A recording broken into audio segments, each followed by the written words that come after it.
Allez, on y va. Bon, eh ben écoutez, Vayera. Évidemment, on va parler de la Hakeda, de la ligature d'Isaac.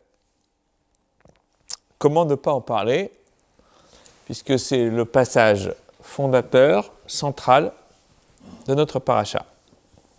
Et c'est aussi un des passages fondateurs du peuple juif. En fait, l'humanité juive, elle démarre avec Vayera. Alors, les Pirkei Avot, les Maximes des Pères nous enseignent que on vient de commencer, hein, vous pouvez vous installer tranquillement, allez-y. Que Abraham a été éprouvé de 10 épreuves, et la 10e, c'est évidemment la Hakeda, la ligature. Et il les a toutes réussies, on a presque envie de dire, haut la main. Il y en a qui passent leur vie à gagner des concours, mais Abraham, lui, il a gagné les concours des épreuves du bon Dieu. C'est plus difficile que le Beddin, hein. C'est une autre affaire. Et le Midrash nous dit à ce sujet que lorsque l'ange a arrêté Abraham, il lui a dit « Vayomer binishbarti » j'ai juré par toi. Alors on peut se poser la question, le Midrash dit « Mais qu'est-ce que le rapport de rappeler ce serment ?» Étant donné que finalement il a réussi l'épreuve, il a réussi l'examen. Et on veut nous dire par là que, en réalité, la 10e épreuve était tellement difficile que Abraham, il a demandé à Hachem, il a demandé à Dieu, ça suffit, maintenant j'ai donné plus que de raisons, mais non, stop. Stop, je ne veux plus d'épreuves. On peut le concevoir, hein. D'abord, on a vu la semaine dernière que il y a eu 10 épreuves, toutes plus dures les unes que les autres, mais la dernière, franchement, c'est un coup de massue. Et on a du mal à comprendre le besoin que Dieu a d'éprouver aussi violemment Abraham Avinu, le premier des patriarches. Alors revenons à ce que dit le texte. Il est dit « Vayi achar devarim haele » après ces événements, « Va Elohim nissa et Avraham, vayomer elav Avraham, vayomer ineni » Dieu, Elohim, c'est Midatadin, c'est la tribu de justice stricte. Donc, a éprouvé Abraham et lui a dit « Abraham » et Abraham, il répond « Ineni, moi je suis là. Je suis un soldat, Dieu m'appelle, je cours, je vole, je suis aux ordres. » Il n'y a pas de flagornerie, il n'y a pas d'autre raison que l'amour profond qu'Abraham éprouve pour le Créateur, la reconnaissance absolue qu'il a pour lui. Et il lui dit « Vayomer karna et binecha et elecha sherafta et Yitzhak velech el eretz amoria » Tu vas prendre ton fils, l'unique, que tu aimes, Yitzhak, et tu vas aller sur le mont Moria, ve'alelu sham leola, et tu le mettras là-bas comme holocauste, à la Chadarim Asher Omar Alecha, sur l'une des montagnes que je te désignerai. Quand on voit le commentaire de Rashi, on se rend compte que tout de suite il y a des problématiques. Hein. D'abord parce qu'il y a un petit dialogue qui s'engage entre Dieu et Abraham. Abraham, c'est un vieux loup de mer. Il comprend, il dit, va te prendre ton fils. Il dit, ben j'en ai 2. Et Yechidcha, ton unique, mais chacun est unique pour sa mère. Asher Hafta, ben je les aime tous les 2. D'un amour différent, mais je les aime tous les 2. Alors là, Dieu est obligé d'y aller cash. Et Yitzhak. Maintenant, tu ne comprends pas, je vais te faire un dessin, Yitzhak. Et tu vas aller là-bas, et est-ce que Dieu lui dit, tu vas le sacrifier? Il lui dit quoi? Pas exactement le même verbe. Rachid dit en réalité, il dit, pose-le sur l'autel. Juste pose-le. Abraham, il a compris, égorge-le. Mais Dieu, il n'a jamais dit de l'égorger. Hachem, il n'a jamais dit, tu vas l'égorger. Montrez-moi une seule fois dans la Torah, c'est marqué, tu l'as égorgé. C'est vrai qu'on peut comprendre. Tu le mets en holocauste. En général, un holocauste, c'est un sacrifice. On égorge la bête, on lui fait la shrita, et après, on la fait se consumer intégralement. Mais c'est pas marqué. Hop. Ça sert d'avoir le bras long et d'être équipé. Alors, regardez.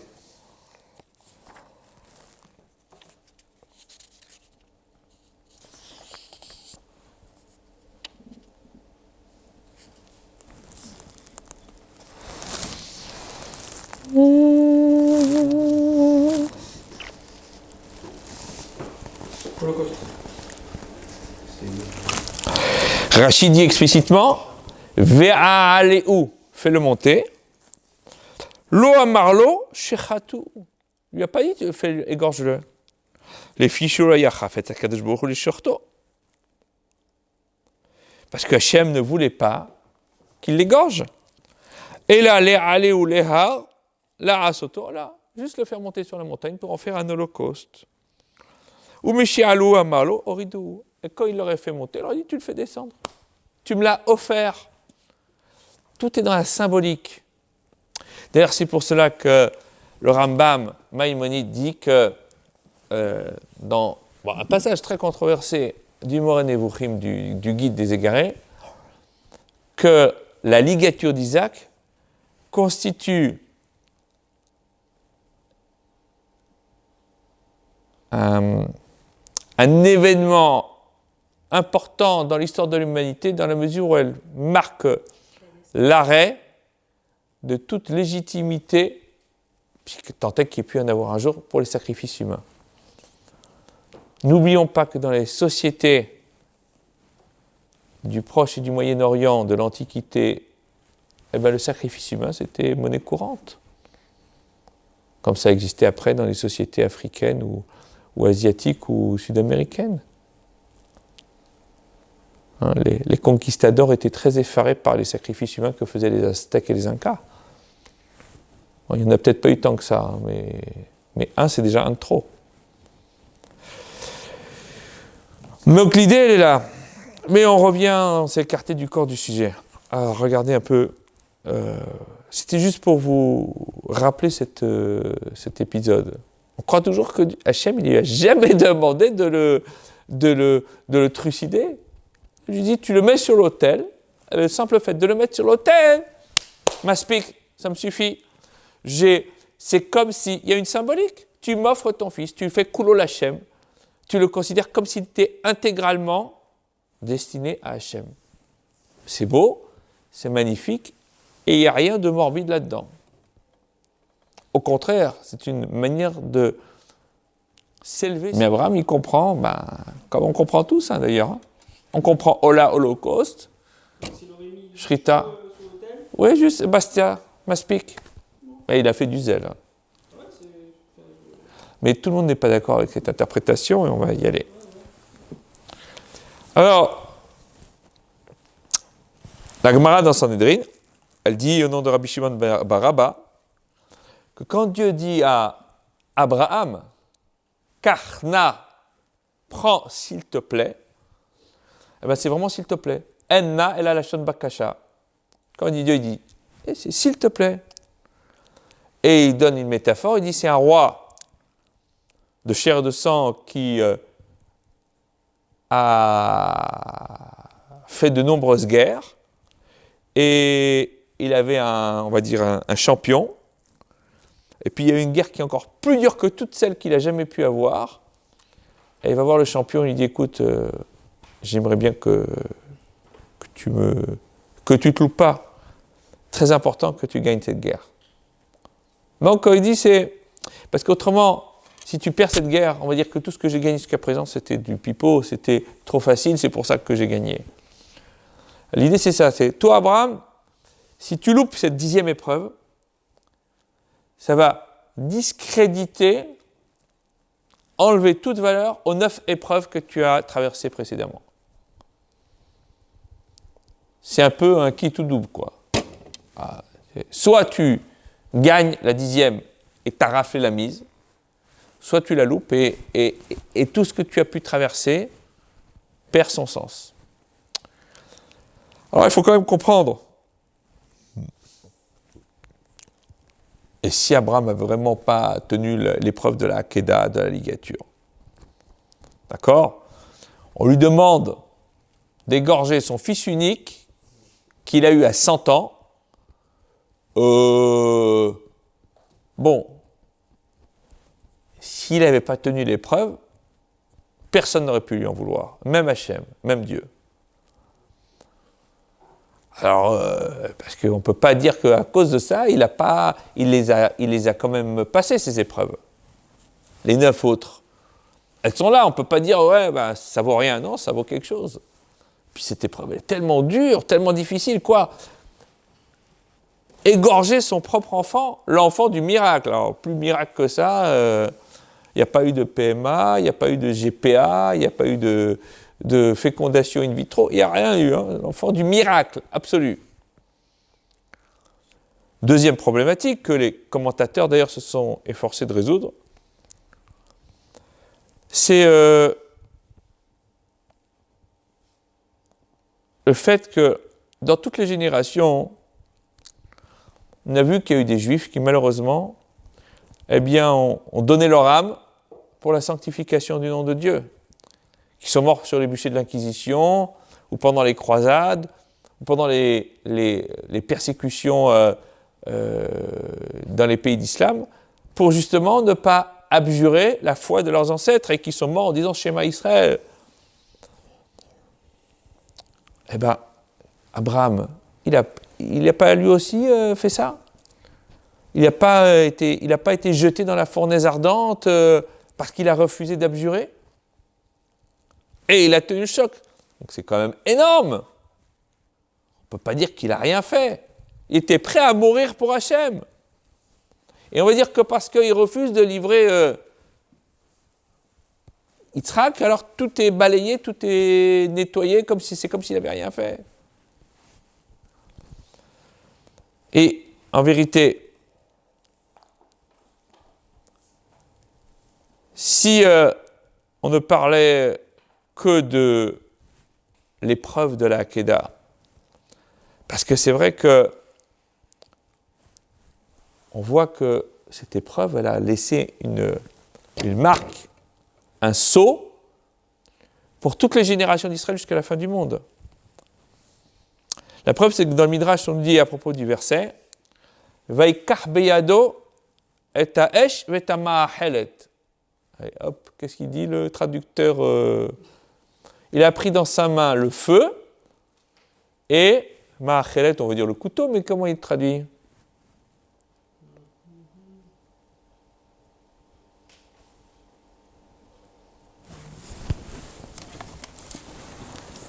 Alors, il dit quoi Le couteau. Le couteau ? Ouais. Et on met le feu. Comment on dit un couteau en hébreu pour les grands hébraïsants que vous êtes ? Comment ? Comment on dit couteau en hébreu ? Sakin. Hein ? Tu parles. Sakin. Saki. Oui, sakin. Ça y est pas là dans le. Ben non, mais là c'est ma'achelet. Ça se rapproche de quoi ma'achelet ? Vous avez une idée ? Il y a un mot qu'on connaît. Non, tu vas trop loin là. Aaron. Quand on mange, on a de la nourriture, ça s'appelle comment en hébreu ? Ochel. Ma'achelet, ma'achal, la nourriture. Alors c'est quoi le rapport ? On va vous dire. Les sages disent que tout ce que les enfants d'Israël peuvent consommer dans ce monde-ci, ils ne l'ont que par le mérite de ce couteau. C'est-à-dire que la Messirut Nefesh, la dévotion absolue, le dévouement total, intégral de Abraham et de Yitzhak est tel que ce mérite, eh bien, est suspendu de manière protectrice sur la tête de tous les enfants d'Israël jusqu'à la fin des temps. Ma'achelet, ce qui te fait manger.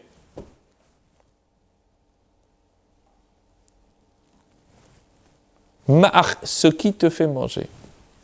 Oui, on aurait dû dire un couteau. Je crois que c'est un apax, c'est-à-dire que c'est un mot qui n'apparaît qu'une seule fois dans toute la Bible. Juste une parenthèse, pourquoi on l'appelle le Mahal de Prague? Non, c'est pas. Ça n'a pas la même racine? C'est Maharal. Maharal. Resh. Resh, d'accord. Et c'est l'acronyme de Moreno arabe, Leib. Ça n'a rien à voir. D'accord. C'est un acronyme, alors que là c'est un mot. Ma'achelet. Mais c'est bien de poser la question, ça évite les confusions. Et alors on comprend alors effectivement la suite du verset, puisque dans le verset 16 il dit Vayomer bini shbarti neum Hashem ki en asher asita et hadavar hazeh velo chasarta bincha yeridecha, tu n'as pas enlevé, tu ne m'as pas retiré ton fils unique, eh bien, qui barech avarechecha ve'arbe arbe zarcha kachove hashamayim ve'chachol asher al tzefat hayam ve'yarshu zarcha et shar uvav. T'as passé l'épreuve absolue. Donc ta descendance sera bénie, tout va être super pour eux. Il y a quand même une question qu'il faut se poser. La Gemara dans Kiddushin dit Scharal mitzvah behay al malika. Le mérite, le salaire pour une mitzvah, pour un commandement accompli dans ce monde, il n'y a pas. Je me mets téphilin tous les matins, c'est super, mais je dois en espérer aucune récompense dans ce monde-ci. C'est pour plus tard, après 120 ans. Je fais ma prière, c'est pour plus tard. Je donne la tzedaka, c'est pour plus tard. Tout pour plus tard. Alors dans ce cas-là, comment est-ce qu'on peut dire que cette mitzvah est tellement grande que tous les enfants d'Israël, eh ben c'est ça qui leur donne la parnassa, la subsistance pour toutes les générations. Dans les drashot, dans les homélies du Ran, de Rabbeinu Nissim de Gérone, il dit la chose suivante, qu'en réalité, eh bien, Abraham avait la possibilité du refus. Que dans le dialogue qui a introduit Abraham, quand il dit « S'il te plaît, prends-moi ton fils », il y a la possibilité du refus. Abraham, il pouvait dire « Non, écoute, non, j'ai pas envie. Mon fils, il a 37 ans, j'en ai 137, accessoirement. J'ai pas envie. C'est trop dur. Demande-moi autre chose. J'ai déjà fait 9 épreuves. Hein. J'ai eu 17 sur 20. J'aurais pas 20 sur 20. L'honora, je vivrais quand même bien. Et Hachem ne lui aurait pas tenu rigueur. Est-ce qu'il aurait pu décemment lui en tenir rigueur? Certainement pas. Mais quand même. Il y a quand même quelque chose d'extraordinaire. Il n'aurait eu aucune mesure de rétorsion à son encontre s'il avait refusé. On croit toujours, c'est un ordre. C'est une demande que formule Hachem. Et Abraham, il n'a pas d'hésitation. Je fonce. C'est ça qui est incroyable. Il aurait eu le couteau au-dessus de la tête en lui disant où tu y vas, où tu disparais. Ok, j'ai pas trop le choix, j'y vais avec le fusil dans le dos. Mais là, rien, c'est juste une demande. Hein. Si tu veux pas, c'est pas grave. Ah bah il fonce, il y va. Et il aurait pu lui dire, mais écoute, la seule descendance que j'ai, c'est celle-là. Tu ne vas pas m'en donner encore un autre à 140. Hein. Il dit rien du tout. Il pouvait tout lui balancer à Hachem. Il n'a rien dit. Et la Gemara, le Talmud de Jérusalem, Yerushalmi dit à ce propos dans le traité Ta'anit, Rabbi Abba, on dit au nom de Rabbi Abin, au nom de Rabbi Yochanan, Abraham a dit à Hachem, il est su devant toi, mon maître, maître du monde, que lorsque tu m'as demandé de mettre Yitzhak, mon fils, sur l'autel, je pouvais te répondre. Hier, tu m'as dit, c'est en Yitzhak que sera nommée ta descendance, et maintenant tu me dis, mets-le comme holocauste. À Dieu ne plaise, chas v'shalom lo esitichen, dit la Gemara, j'ai pas fait ça. Mais j'ai comprimé, j'ai maîtrisé tous mes mauvais instincts pour accomplir ta volonté. Alors Abraham, il fait une prière, dit le Yerushalmi, Yeratson milefanecha, que ce soit ta volonté devant toi, Shebesha shiubanav shel Yitzhak nirnasin lidetzara, que quand les enfants de Yitzhak eh bien, seront en difficulté, dans la douleur, des épreuves, il n'y aura personne pour les défendre. Que toi, tu les défendes, toi, mon Dieu. Hashem Yirae, Dieu y voit. Re'e uzchol em akedato shel Yitzhak aviviem. Regarde et souviens-toi de la ligature de leur ancêtre Yitzhak. Et que tu sois en plein de miséricorde à leur égard. Et de là, le Ran Rabbeinu Nissim dit, Abraham pouvait décemment et parfaitement récuser la demande de Dieu et dire non. Tu m'as dit que c'est Yitzhak qui sera ma descendance. Trop, c'est trop. Stop. C'est pas mon job. Et donc, on peut dire que ça va loin. Parce que on dit à ce sujet que justement, que lorsque Israël a fauté, eh bien, ou qu'il fautera, eh bien, ça leur sera apporté comme mode de réconfort.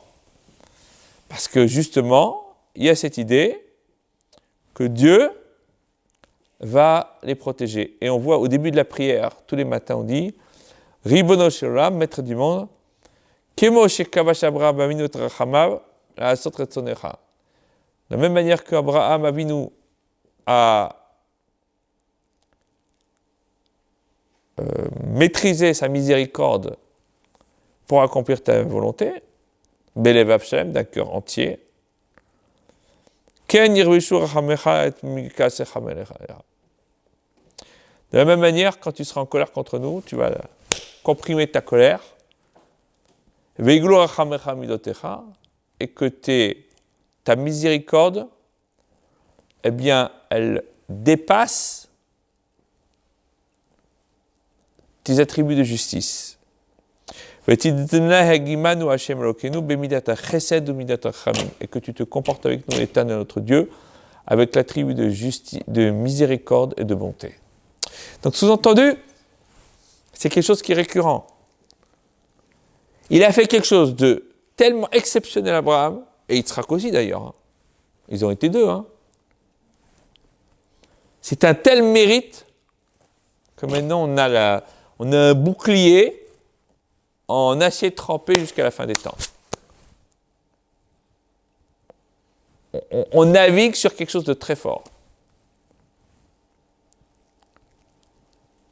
D'ailleurs, quand Dieu dit à Moshe Rabbeinu, il dit à Moïse, après la faute du veau d'or, écoute, je n'en peux plus, je les efface tous et je refais un peuple israélite avec toi.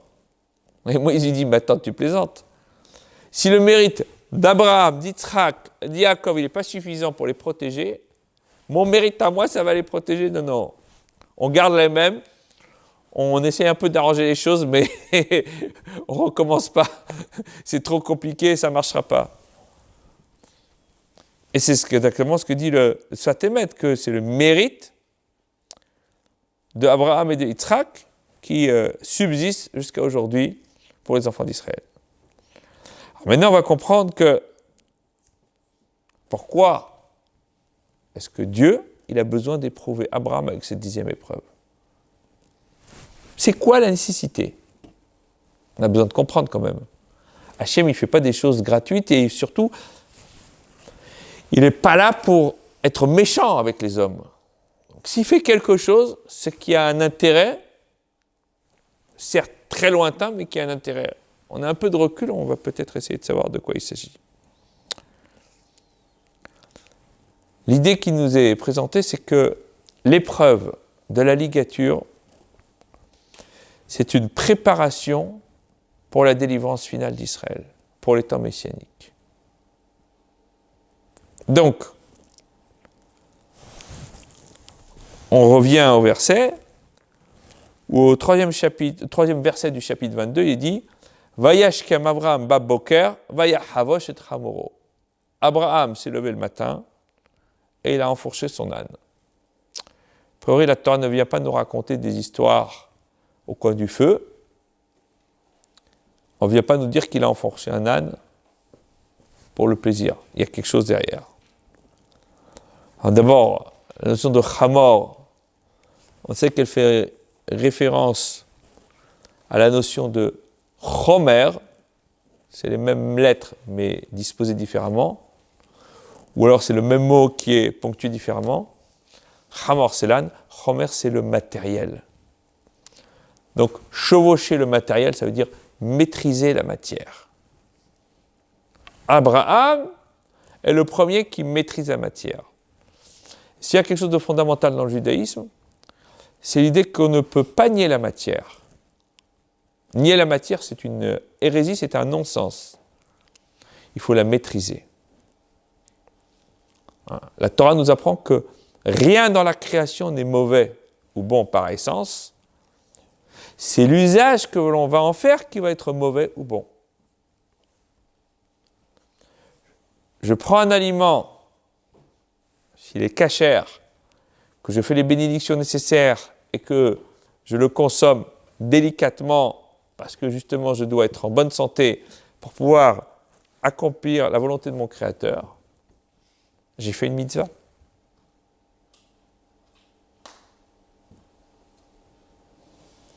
Parce que j'ai pris mon petit déjeuner, ou j'ai pris mon repas de midi ou mon dîner le soir, j'ai fait une mitzvah. J'ai accompli, entre guillemets, comme on dirait aux enfants, une bonne action, une BA, scoutiste. C'est curieux, hein? Et ainsi à l'avenant. Rien n'est bon, rien n'est mauvais, c'est l'usage que l'on en fait qui va être bon et mauvais. Alors, Moïse, il a, nous dit le texte, chevauché le même âne lorsqu'il est allé en mission par Dieu pour sortir les enfants d'Israël d'Égypte. Et le Mashiach, le roi Messie, lui aussi montera, lui aussi sur l'âne, parce que là aussi il y a la notion de maîtriser la matière. La deuxième preuve, c'est qu'il est dit Bayom Hashelishi, le troisième jour, on est au verset 4. Abraham a levé les yeux, il a vu le lieu de loin.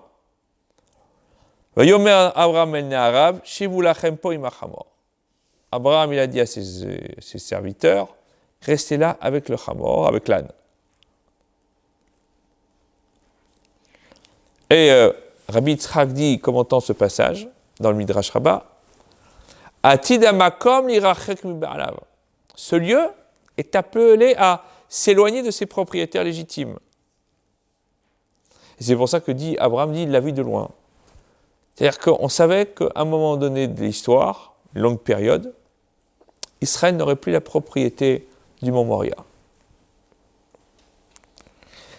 c'est qui les Néharim, les jeunes qui sont avec lui? Ishmaël et Eliezer. Les serviteurs. Ouais, c'est pas vraiment serviteurs, c'est les jeunes gens. On dit pas, mais ils sont là pour l'aider. Alors,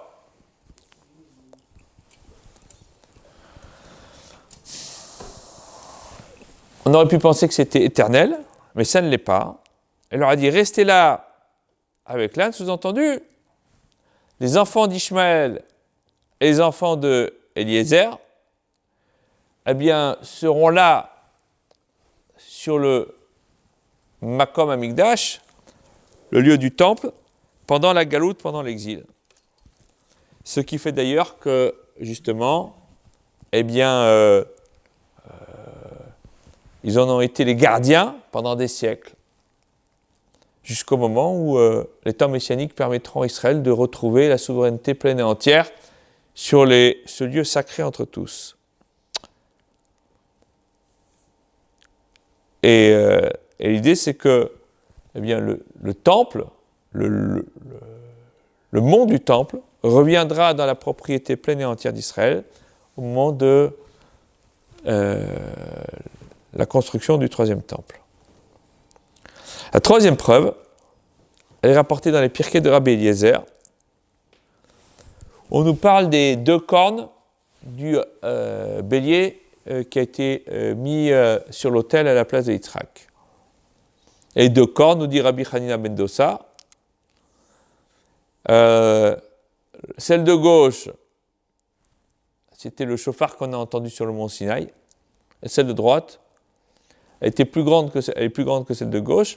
C'est avec ce shofar que l'on entendra le son de la libération finale d'Israël au temps messianique. La 4e preuve, l'on nous dit que Yitzhak sera l'avocat parfait du peuple juif. On l'apprend dans la Gemara dans Shabbat, où on nous dit la chose suivante, qu'au temps futur, Kadosh Baruch Hu, Dieu viendra chez Abraham et va lui dire, écoute, Banecha chat oli, tes enfants, ils ont fauté contre moi. Alors, réponse d'Abraham, qu'est-ce qu'il va dire Abraham? Ils ont fauté, sous-entendu, on attend quoi de lui, a priori? Qu'est-ce que Dieu il attend de lui? Il vient se plaindre. Il lui demande quoi? Pas une question piège. Hein. Comment? C'est pas Abraham qui peut pardonner. Abraham, il peut se faire l'avocat de ses descendants. Non, on attendrait d'Abraham qui va dire, écoute, pardonne-leur, sois sympa. Qu'est-ce que Abraham nous dit à la Gemara? Immahu al kedushat shimecha. Ils ont qu'à disparaître pour sanctifier ton nom. Ils ont fauté. Action, réaction. Dieu après il va chez Yaakov. Yaakov, il a tsar gidul banim. Lui, il a compris, lui, il a connu la difficulté d'élever des enfants. Il a vraiment une vie difficile et il a beaucoup souffert avec ses enfants. Donc on pourrait attendre qu'il soit un peu plus compréhensif. Même réponse, parce que Dieu dit, bon, peut-être il va peut-être un peu être demander la miséricorde. Réponse de Yaakov, Immahel Kudushat Shimecha. T'as qu'à les effacer pour la sanctification du nom. Alors Dieu dit, Lobessa metama velo bedardake aitsa. Ni dans l'ancien, donc Abraham qui est l'ancien, il y a de goût, ni chez Yaakov qui est le jeune, le petit, il y a de conseils. Comment sortir Israël de cette galère? Ils ont fauté. Moi j'essaye de leur trouver un avocat, je vais voir les patriarches, et ils me disent tous, écoute, t'as qu'à les punir gravement, quoi, tu les effaces. Alors, Dieu il va voir qui en dernier là, à votre avis? On a vu qui là? Il a vu qui jusqu'à présent? Abraham et Yaakov, il manque qui? Yitzhak. Alors Yitzhak. Il va lui dire Banecha hat'uli, tes fils, ils ont fauté contre moi. Réponse de Yitzhak Ribono shel olam, Banai velo banecha, c'est mes fils et pas tes fils. Bam, première bombe. Alors, quand ils ont dit devant toi, Naase venishma, on accomplira mon Sinaï, tu les as appelés Beni Bechori, mon fils aîné. Tu étais content, tu étais fier et tout. Maintenant, c'est mes fils et c'est pas les tiens. Sous-entendu, les succès ont de nombreux pères et les orphelins sont toujours et les échecs sont toujours orphelins. Bon, Chaz v'Shalom, il dit pas ça, Yitzhak à Dieu, mais ils ont dit attends. Quand tout va bien, tu es heureux, et maintenant qu'ils ont fait des grosses bêtises, c'est à tes enfants. Quoi, c'est pas les tiens, c'est aussi les tiens. Il dit combien ils ont fauté. Alors il fait le calcul suivant, Yitzhak, suivez bien. Kama shenotav shel adam, c'est combien la vie d'un homme moyen, pour pas dire ça hein, aujourd'hui, bon, il n'y a pas de septuagénaire parmi nous. David Ameller dit la vie moyenne c'est 70 ans. Voilà. Maintenant, il faut enlever 20 ans. Pourquoi ? Parce que les 20 premières années, on n'est pas baronchin. On n'est pas susceptible d'être puni pour nos erreurs. Les 20 premières années, déjà, cadeau. Bon, il en reste 50, c'est quand même pas mal. Maintenant, il dit, il faut enlever 25 de la nuit. Vous avez entendu, la moitié de notre vie, on dort. Ça marche, ça, Aaron ? C'est à peu près. Bon, les jeunes, ils dorment les 3/4 de leur vie, mais bon, hein, quand ils grandissent, ils apprennent un petit peu à moins faire la grasse matinée. Invention barbare des temps modernes. Alors, attends. On est à combien, là, Rémi ? On est à 50. Non, 25. 25. Tu sais compter, hein ? Autrement, je le dis à Thierry. Hein. Thierry va te tomber dessus. Bon, 25. Maintenant, sur les 25, la moitié, elle part parce qu'il y a les prières. On fait 3 prières par jour. Manger. Et les toilettes. On a besoin de... Voilà. Donc, les besoins vitaux de l'homme, prier, manger et évacuer, comme il a dit l'autre, c'est la moitié de tout ça. Donc, on était 70, 50, 25, et maintenant, on est à combien ? 12,5. Bon, alors, ça va. Finalement, ils ne font pas tant de bêtises que ça dans leur vie, 12,5. Donc... il dit, Yitzhak, il dit à Dieu, moi, toi, tu prends la moitié. Si tu veux tout prendre pour toi, c'est bien. Et autrement, la moitié pour moi, la moitié pour toi. C'est un bon businessman, hein, Yitzhak Avinu. Hein, Il a compté comme ça, Ouais, il compte comme ça. La Gemara dit, il compte comme ça. Il dit à Hachem, écoute, qu'est-ce que tu viens pleurer chez moi ? Écoute, 70 ans, voilà. Déjà les 20 premières années, cadeau. On est tous d'accord. Après, sur 50, la moitié, on dort. Et hop. Quand on dort, on ne peut pas faire de bêtises. Hein. Et après, une fois que sur 25, il reste 12,5, pour 12 ans et demi, tu viens faire tout ce machin. Alors, tu peux tout prendre, toi, mon Dieu. Si tu ne veux pas, on partage moitié-moitié, c'est bon, voilà. Et si tu veux dire que tout est pour moi, j'étais prêt à donner mon âme pour toi. Je me suis totalement sacrifié pour toi. Un plaidoyer comme ça, c'est un plaidoyer extraordinaire, magnifique. Hachem, il a trouvé le meilleur avocat qu'il puisse avoir, c'est Yitzhak. Un plaidoyer comme ça, vous êtes tétanisé. Et donc on comprend pourquoi est-ce qu'Abraham a dit à Dieu que quand les enfants de Yitzhak seront dans la souffrance, le malheur, et que personne ne sera là pour les défendre, souviens-toi de ce que Yitzhak a été prêt à faire pour toi. Ça, c'est Abraham qui le dit. Maintenant, on comprend pourquoi. Alors maintenant, on peut comprendre parfaitement la raison pour laquelle le Mashiach sera appelé à se dévoiler sur un âne, l'âne d'Abraham, qui a été prêt à sacrifier son fils. Parce que c'est un moyen de rappeler la Akedat Yitzhak. Vous portez le même symbole.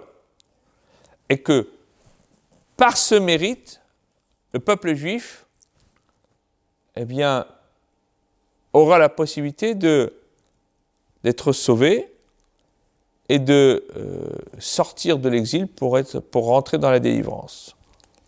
Donc on a des preuves comme quoi la ligature d'Isaac, c'était en réalité un préparatif, une préparation à la délivrance finale d'Israël.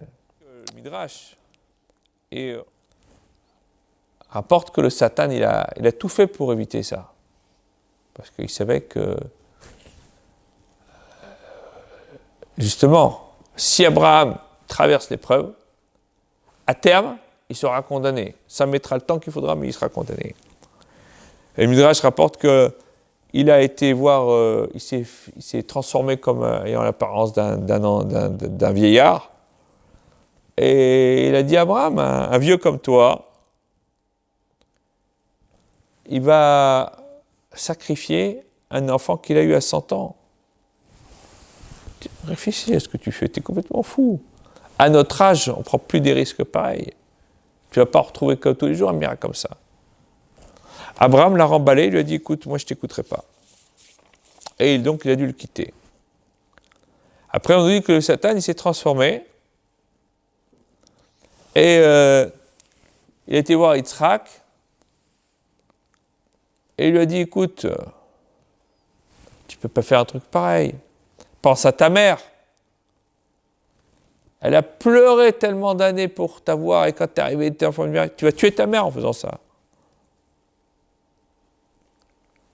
Et le vieux, là, il est fou, Abraham.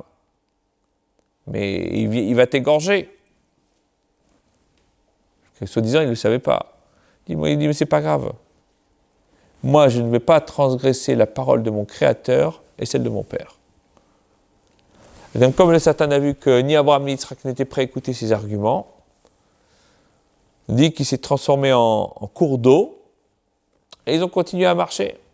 Et au moment où ils sont arrivés jusqu'à ne plus pouvoir respirer quasiment, Abraham, il a levé ses yeux au ciel, il a prié, il a dit à Dieu, mais écoute, tu m'as demandé d'accomplir quelque chose, on a tout fait, mais là, Baomaï Mannafesh, l'eau est arrivée jusqu'à qu'on ne puisse plus respirer. Fais quelque chose, la balle est dans ton camp, mon Dieu. Donc Dieu a donné l'ordre au Satan de se retirer, ils ont pu aller jusque-là.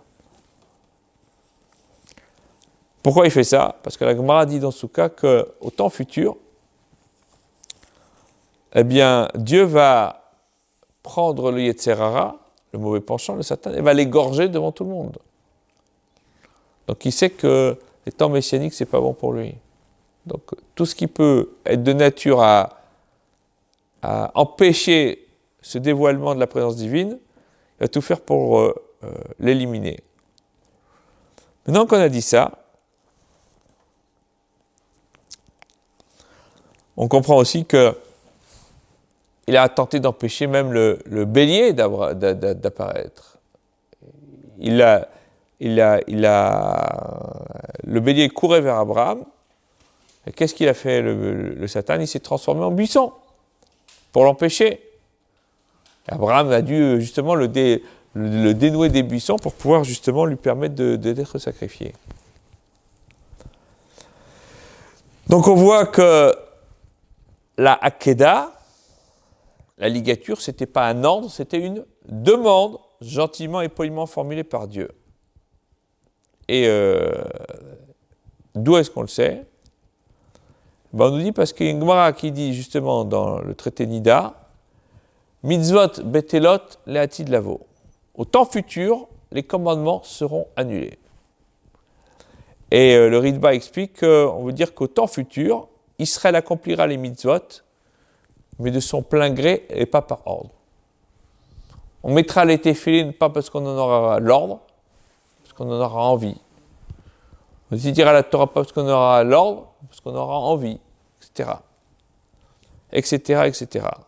Alors, ça pose un problème, parce qu'on nous enseigne que normalement, lorsque l'on accomplit une mitzvah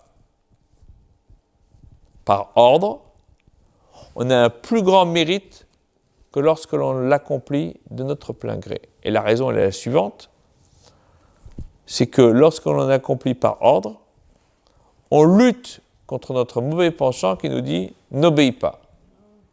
Alors que quand, et donc le fait d'avoir surmonté notre mauvais penchant, ça nous donne un salaire. Alors que lorsque l'on le fait de notre plein gré, on n'a pas de lutte intérieure. Mais on peut comprendre en vérité de cela. C'est parce que ça n'a de sens, cet adage talmudique, que dans la mesure où il y a un yetzer hara, il y a un mauvais penchant qui est là pour nous pourrir la vie au quotidien.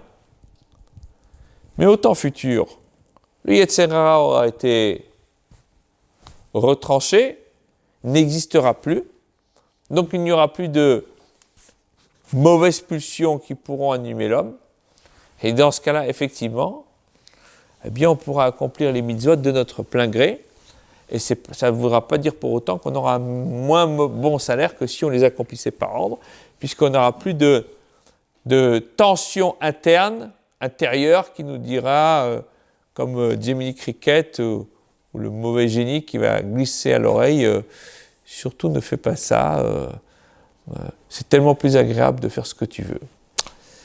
Donc, on comprend que, justement, dans ces conditions, eh bien, lorsque Abraham prend le feu et le ma'achelet, le couteau, mais eh bien, on nous dit que tout ce que Israël va consommer dans ce monde-ci, il ne va le consommer que par le mérite de ce couteau. Et le Bnei Issachar rapporte au nom du Chida la chose suivante, que bien que l'on ait pour principe qu'il n'y a pas de salaire dans ce monde-ci, c'est seulement pour la mitzvah en elle-même, mais les embellissements de la mitzvah.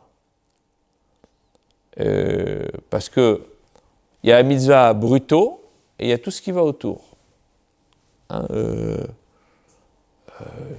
Et bien tout ce que l'on a fait alors qu'on n'en a pas reçu l'ordre, ça on en prend le salaire même dans ce monde-ci. Je cherche un exemple pour ça. Par exemple, la Torah me dit ouais, tu dois posséder les 4 espèces à Sukkot. Okay, alors je peux acheter une espèce cachère lambda et je peux dire je veux faire une mitzvah qui est behidour, embellie, et je vais essayer de prendre quelque chose qui est beaucoup plus beau. Je vais faire le plus beau possible pour embellir la mitzvah. Cet embellissement de la mitzvah, il est pour moi dans ce monde-ci. Il n'est pas pour le monde futur. Pour le monde futur, c'est la mitzvah brutto. Et donc, effectivement, on comprend que Dieu puisse dire à Abraham, eh bien, parce que tu as accompli mon ordre et que tu n'as pas du tout hésité pour ce que je t'ai demandé, je te bénirai, je ferai fructifier ta descendance comme les étoiles des cieux et comme le sabre qui est sur le bord de la mer, et parce qu'en vérité, même sur ce qui n'est pas ordonné, il y a quand même un salaire dans ce monde-ci, parce qu'on aura accompli pour embellir la mitzvah et être les dignes descendants d'Abraham, d'Yitzhak et de Yaakov, mais en l'occurrence surtout de Yitzhak. Allez.